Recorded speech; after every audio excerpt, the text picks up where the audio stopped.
right. So we are in trouble. Do we have? We're certainly in trouble. So the question is, what can we do really to save this planet and save humanity? And how to do it responsibly. So the main problem, of course, is lack of sustainability. We are just overusing renewable resources terribly. That creates shortages in many places of the world, and that creates conflict and war and mass migration, terrorism, many things that we would like to end. And that's why we have the United Nations Sustainable Development Goals, which we want to reach actually by 2030. That means 12 years left. So this is a matter of urgency, and it all goes back to insights that have been gained in this Limit to Growth report that was published back in 1972. Now, unfortunately, the projections predict basically that we would very soon see a collapse of the world economy and also a dramatic reduction of the world's population. That means a third of the population might die by the end of this century. And so that really implies very serious issues and ethical dilemmas. And so how to deal with this? Some companies have started to create algorithms that would decide about life or death. And there are even people who have been thinking about AI-based euthanasia.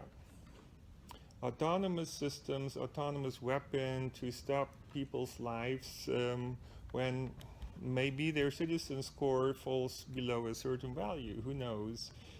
So we are in trouble, and the question is how to solve the problem. Will big data be able to fix the world?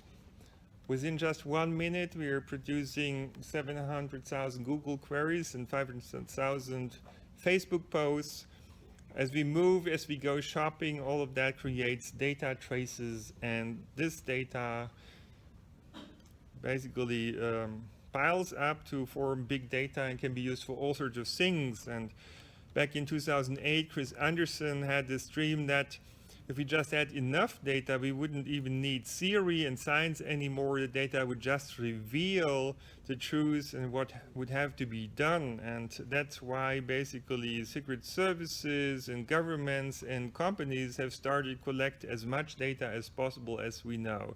So mass surveillance happens around the planet, and in principle, everything that you type into your devices can be read. And even when you talk to people, you could be identified according to your voice profile and the location and the people you're talking to and what you're saying. And besides that, there are companies that are accumulating masses of data about social media platforms. 64,000 of them are being basically recorded by Axon Global, and Facebook and Twitter are just 2 of them. So this is just a massive amount of data. People estimate that for every one of us, there would be 1 megabyte or even a gigabyte of data collected every single day. And of course, the military has tried to build prediction machines to see a little bit into the future using predictive analytics and machine learning based on all this data. But the question is, does more data mean necessarily more knowledge? And does more knowledge necessarily mean more power? Well, this is not the case. It turns out the more data you have, the more patterns happen to be in the data, also by accident. And so there are a lot of spurious correlations, and they can be very misleading in fact. So then the question is, can artificial intelligence fix the world? Can it fix those problems of big data? And in fact, we are seeing an exponential rise of artificial intelligence, and it's expected that we would very soon have superhuman intelligence artificially created, or maybe it already exists. So the idea is that this super intelligent system would be able to fix those problems that are too big to be understood by humans. And some people go so far to ask the question, could we run society like a giant machine using all that artificial intelligence and big data? So if we would just collect enough data, we would know what would be all the pieces and how they behave and how they can be manipulated. In fact, there are companies like IBM or Google who've been working on smart city concepts, and a lot of this is about automation. And it turns out that these companies want to reprogram the state and maybe even replace the president by artificial intelligence. And of course, Facebook is in the game too. But this is what Putin thinks about it. The leader in artificial intelligence will rule the world. So the question is, who is leading in artificial intelligence? And it turns out it's probably not Google anymore. It's probably China. And China now has engaged in the citizen score where everything that you do or don't do will give you plus or minus points. So if you don't visit your grandmother frequently enough, if you cross the road at a red light, if you pay your rent with a delay, if you have the wrong friends or read critical news, that will give you minus points. And your overall citizen score would determine what kind of services you would get, for what conditions, what jobs you could have, what cities, what countries you could travel to, and many other things. So this is basically establishing a new feudalistic system, digital totalitarian state, and it could also come to Europe. So there is a technological totalitarianism which is on the way and which has actually been created in Western countries. So a new political system seems to be in the making, and of course politicians want to rule the country more efficiently. And in this connection, the concept of nudging has been introduced. Well intended, in fact, but it turns out that it's more problematic than people would have actually thought in the beginning. And this is because nudging is being combined with big data. In fact, data about every one of us. Data that has been collected without our consent, without our knowledge, and we have all been mapped. There are digital doubles. Our personality has been laid out. You can look it up on the internet. Crystal Knows offers such a service, so you can, in principle, look what personality your neighbor or your colleague or your friends or enemies have. And this is a pretty detailed picture. I'm sure that is just part of the story, what you see over here, but it shows what kind of character traits that person has, and what activity patterns over the week and also over the day. And these kind of patterns are recorded about every one of us. So, you're totally transparent. That is basically the message. But moreover, it's known that our brain has some cognitive biases, and so we can be tricked in many ways. And also that has been mapped. And it also has been automated using artificial intelligence to trick people, to make them feel certain things, have a certain kind of opinions, to vote for certain kind of political parties or whatsoever. So there are many different ways to manipulate you even without you noticing the entire thing. And this is being done with personalized information. So once they get your attention, they can manipulate your feelings, opinions, decisions, and behaviors. And in fact, Tristan Harris has reported about it. He has been working for a Google control room and says how billions of minds are being controlled every day by just a few companies. And this is basically the outcome of this. So the question is, do we really want this?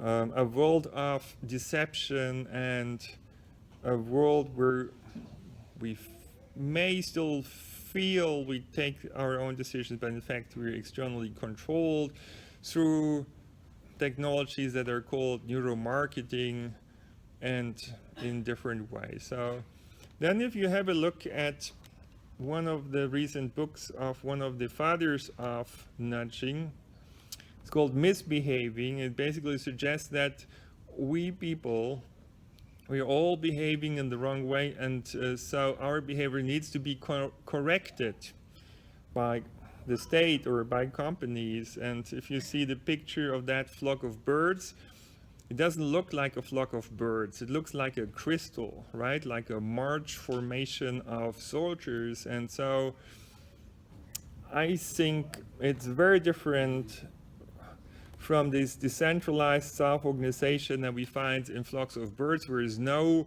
leading bird at all. This seems to suggest that we should have a centralized order created by some entity. And in fact, I've tried to trace back that technology and where it comes from. And my personal feeling is it actually goes back to Nazi Germany. Many of the engineers and scientists have been brought over to the United States and Russia and other countries and have worked in all sorts of scientific and other programs, and also secret services. And one of the programs that were initiated there was MK Ultra, a mind control program, and it still seems to be in operation, and it has basically led to the neuromarketing and big nudging approach and all this. So we need to be very careful of using this kind of technology. I agree that in a liberal state, nudging is not the right way to go. In fact, we now have a very intense discussion in connection with this technology. It all goes about, is focused on Cambridge Analytica, one of those companies, and they have basically stolen 50 million Facebook profiles, have manipulated people's votes, it seems. So that's now being judged as a grossly unethical experiment. And there's rising agreement that people would have to get back control over the data that the internet giants have actually recorded. And so we have required that so-called war rooms with all the big data and machine learning and artificial intelligence of today would have to be turned into peace rooms. We also published that in Nature. And what is the difference? The difference is that peace rooms would have a higher degree of transparency, a democratic framework. It would be run by interdisciplinary teams of scientists. There would be ethical experts. There would be a multi-perspective approach, and there would be participatory opportunities for NGOs and citizen scientists and so on. And maybe we would very soon have the first peace room actually in The Hague. Now, just a few days ago, I got this article published in Project Syndicate, Engineering a More Responsible Digital Future. This is related to a PhD program that I'm heading at TU Delft. And it's very much along the lines of this ethically aligned design that IEEE is now calling for. And of course, also in times of crisis, we need ethics. We need not less ethics and human dignity, we need more of it actually. We need to have a value-sensitive design, and we need to have value pluralism. This is very important. And so we need to learn to engineer information technologies and other technologies in such a way that our human, social, cultural, constitutional values are built into these systems. And that brings us also to the digital democracy, the upgraded democracy that would try to boost collective intelligence, also published in Nature, by the way. And this is about bringing the knowledge and the ideas of many minds together, and artificial intelligence systems too. Now, what kind of values would we have to build into information technologies to support our society if we want it to be democratic? Well, it's human rights and human dignity, obviously, freedom, self-determination, pluralism, protection of minorities, division of power, checks and balances, participation, transparency, fairness and justice, legitimacy, subsidiarity, and anonymous and equal votes, and privacy in the sense of protection from misuse and exposure, and in the sense of right to be left alone. Now, I'd like to remind you that the basic, the fundamental, the most fundamental value of democracies is human dignity. That's a lesson that we've learned from the Nazi regime and World War II. And so if we touch this, basically everything falls apart. That's the lesson that we've learned. So what we need to do is to implement informational self-determination, which follows from human dignity, and it can be done.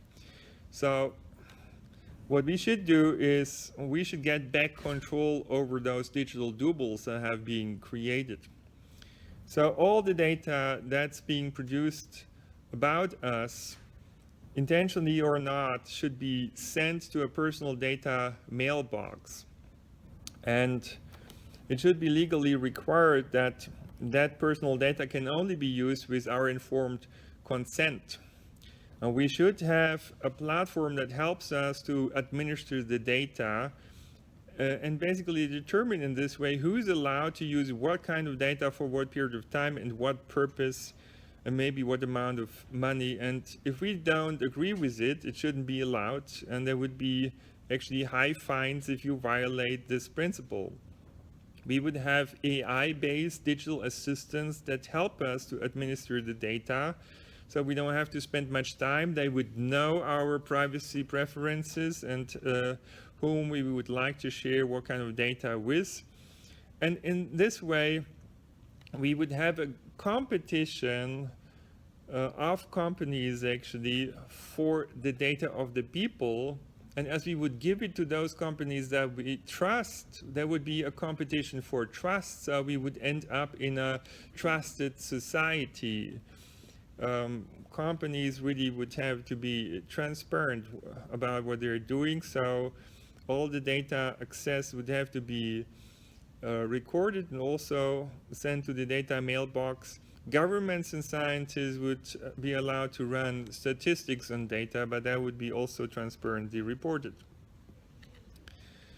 And if we do that, actually, a lot more companies and people and institutions would be able to use the data that has already been collected, and even more so the data that will be collected in the future, and in this way come up with services to the people. We would be able to come up also with an information, innovation, production, and service ecosystem in which combinatorial innovation is possible and much more progress can be made in a much shorter time.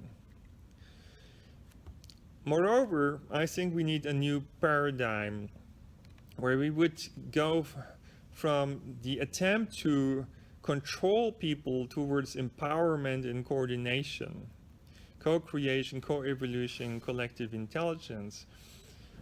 Even though we have the most powerful computers and more data than ever, it turns out that systemic complexity as we network the world is increasing even faster.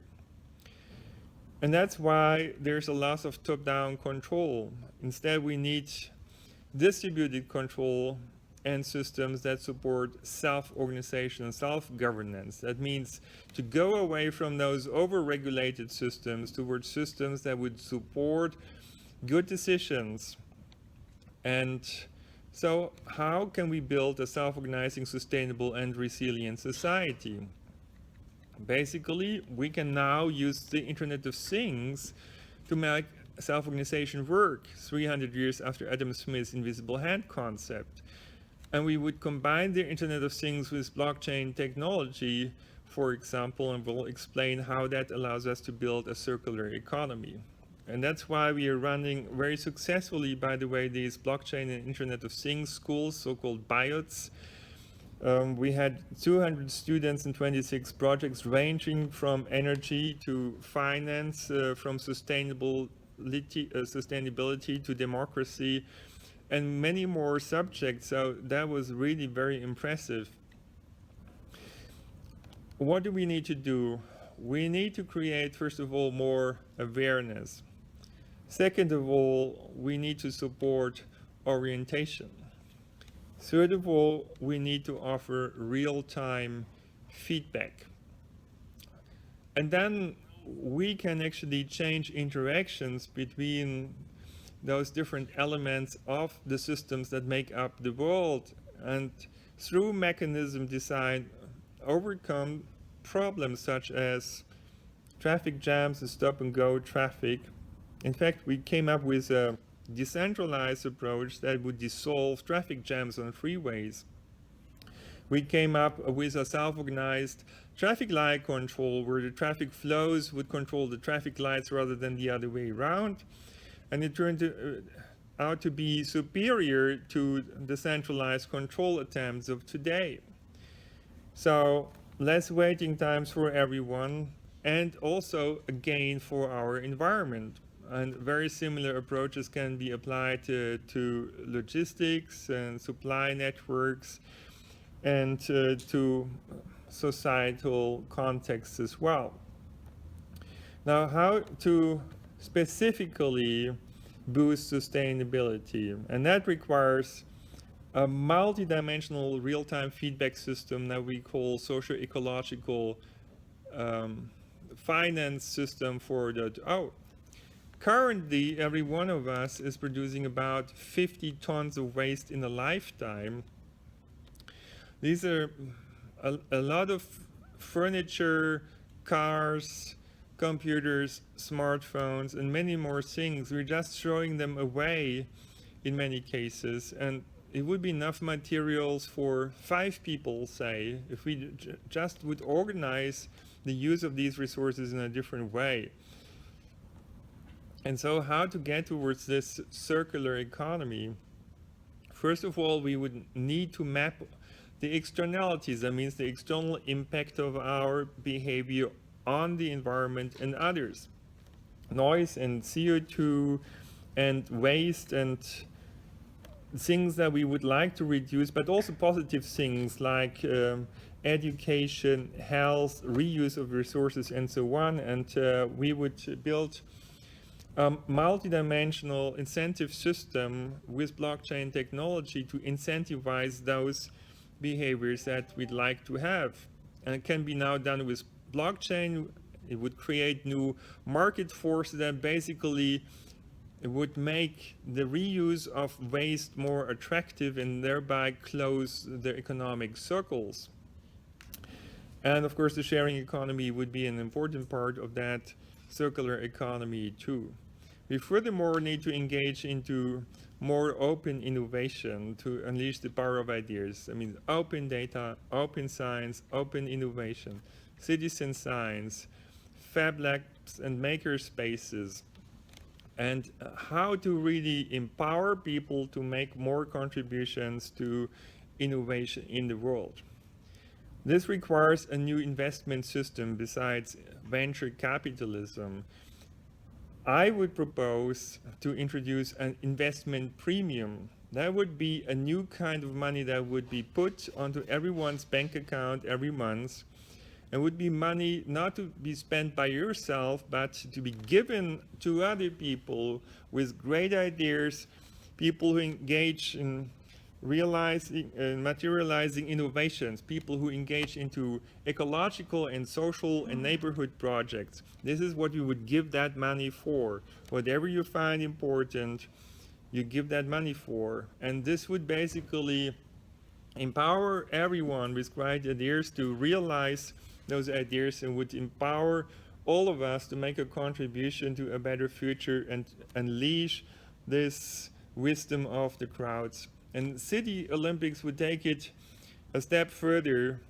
We would engage into a competition of cities around the world for the best solution to our world's problems, such as climate change, energy efficiency, sustainability, resilience, and peace. And those solutions would be open source and Creative Commons. Everyone could take them, develop them further. Networks of cities would form in order to create new platforms. This would be a new bottom-up paradigm. Besides nation states and United Nations, besides global corporations, networks of cities could help fix the world, and civil society could make a major contribution to this. So it's high time to do this together. Thank you.